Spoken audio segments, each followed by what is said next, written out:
Ya, halo kembali lagi bersama saya Hanfred Jayamaneta Harto dan pada kesempatan kali ini saya akan mempresentasikan mengenai pembuatan website yang menggunakan framework Laravel dengan konsep MVC. Nah, konsep MVC sendiri ini merupakan kepanjangan atau MVC sendiri ini merupakan kepanjangan dari model view dan control yang dimana konsep ini bisa digunakan untuk berbagai macam framework seperti Laravel dan sejenisnya, gitu ya teman-teman.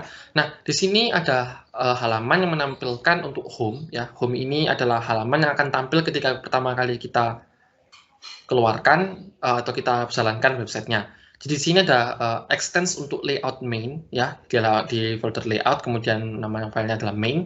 Nah, kalau kita buka ya, main ini ada seperti untuk script, kemudian style, dan lain-lain. Jadi kita nggak perlu tambahkan kopas-kopas codingan ke halaman-halaman lainnya. Kita cukup tambahkan atau kita panggilkan dengan menggunakan extends layout dari main ini, layout main ini. Kemudian saya masukkan untuk isi dari website home ini, halaman home ini, menggunakan section yang namanya adalah container. Dan bisa dilihat ini ada masuk konten-kontennya masuk ke dalam section yang akan nanti ditampilkan. Nah, kemudian ini adalah view ya, ini adalah view, salah satu view yang digunakan untuk website ini. Nah, setelah kita sudah mengetahui view, yang kedua adalah model. Nah, model. Di sini model. Model di sini saya berikan seperti ini, saya buat seperti ini, yaitu ada kelas untuk visual dengan extensinya model. Nah, saya memberi variabel table ini untuk diprotect dengan nama tabelnya adalah digits. Kemudian protect variable ini adalah apa yang nanti bisa Laravel isikan, yaitu ada ID, atribut, dan Digimon. Jadi seperti itu, ini adalah model yang akan kita gunakan untuk website ini. Nah, setelah ada model, setelah ada view, kita mengetahui view, dan kemudian kita mengetahui model, yaitu selanjutnya adalah controller. Nah, controller sendiri ini, saya buat seperti ini, public function, dan namanya adalah index. Dalam public function index ini, saya memiliki variabel namanya record, yang dia menggunakan panggilan yang telah di-extend menggunakan model tadi ya, model ini. Dia memanggil namanya visual. Visual yaitu ini, yang itu model. Jadi dari visual tadi yang bisa kita lihat adalah variable dengan table digits dan variabelnya di ID, atribut, dan Digimonnya. Kita melakukan select.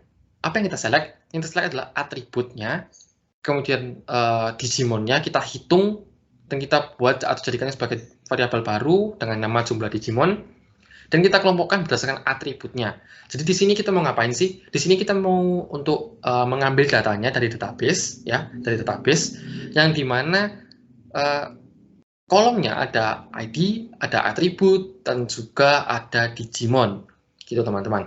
Jadi kita akan panggil di sini adalah atribut, kemudian kita kelompokkan dan hitung Digimon berdasarkan atribut tersebut, dan dikelompokkan berdasarkan atributnya.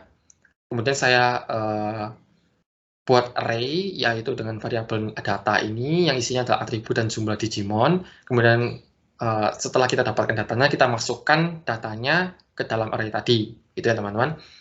Kemudian return view visualisasi, ya, return view visualisasi with Digimon JSON encode yang isinya adalah data. Nah, return view ini apa? Return view ini diambil atau bisa berjalan karena kita sudah mendefinisikan di routing tadi, di routing ini ya. Routing ini penting. Kenapa? Karena routing ini kita bisa membuat website kita itu bisa mengarahkan ke halaman satu ke halaman lainnya. Jadi routing ini penting.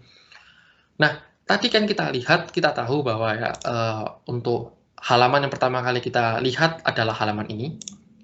Jadi root-nya root get, kemudian dia return view-nya ke home, ya, dia ke home, dan title-nya adalah home. Jadi pertama kali kita buka dia akan mengarah ke home. Nah, ini apa? Ini adalah untuk berguna untuk bagian navbar ya, navbar ini, karena kita panggilnya menggunakan harifnya home dan harifnya fish gitu ya.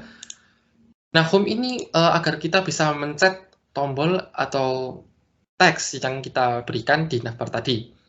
Ketika kita pencet home, dia akan kembali ke home. Kita pencet untuk fish ini, dia akan kembali atau mengarah ke halaman visualisasi datanya.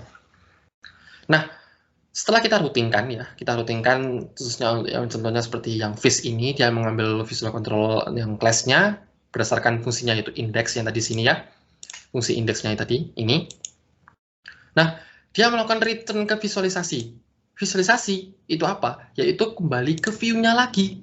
Jadi konsep MVC tadi itu kan kita request gitu ya, request datanya dari database, kemudian diarahkan ke modelnya mengalahkan kontrolnya kita mengalahkan ke view-nya, ke arah view-nya supaya kita bisa lihat lagi.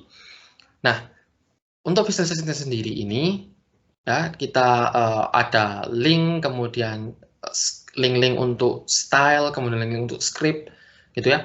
Di view ini sendiri kita masukkan untuk melakukan loading untuk Google Chart-nya, kemudian menggambar fungsi untuk menggambar chart-nya dengan ada variable data dan variable options untuk title, Digimon attribute, legendnya position bottom, dan lain-lain.